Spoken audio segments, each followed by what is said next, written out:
I think something that brought a tear to my eye, actually, was when, like when Rambo's getting ready to go to get in the plane and take off, and Troutman, he's going through his Zen state, and Troutman appears in the doorway, and he's like helping him put the trans side on and everything like that.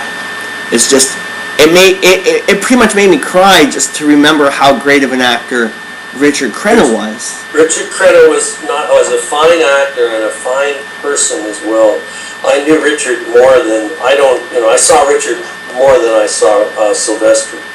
He was a fine man, and he and I talked about this. See, in the novelization, I wanted to incorporate the idea more than was in the movies, that Rambo saw Troutman as a father figure, and that Troutman was willing to abide by this, so that at the end, in the movie, it's very subtle, and Richard said it was an accident. Rambo jumps out of the helicopter having delivered the POWs, and now he's going after Murdoch. So he's got the mini M60 and he's going into the hangar to get Murdoch, but Troutman is standing in front of him, and they stare at each other.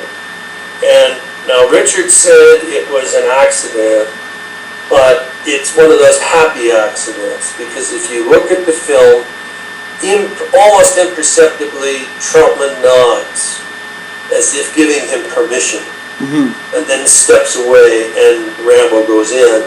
And I played that up a lot. The movie is a kind of a father-son thing, and we have to understand from First Blood, the novel, that Rambo's motivation, Rambo was beaten severely, frequently by his father, and that he ran to the woods to seek shelter. And when he was able to, he left his home and joined the military in a kind of strange circumstance, that to avoid the violence in his home, he was enlisting in an institution of violence. And so there's a lot of paradox here. And basically in the novelization, he has translated all the hatred he has for his father and translated into affection that he has for the father figure that Troutman represents.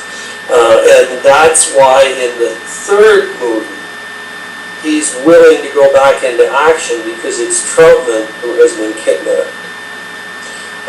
So it's a complex situation that, again, I tried within the confines of what the novelization had to be, that I tried to explore. Yeah, and the chemistry too with those two characters is just, in both the movies and the books, is just so like together.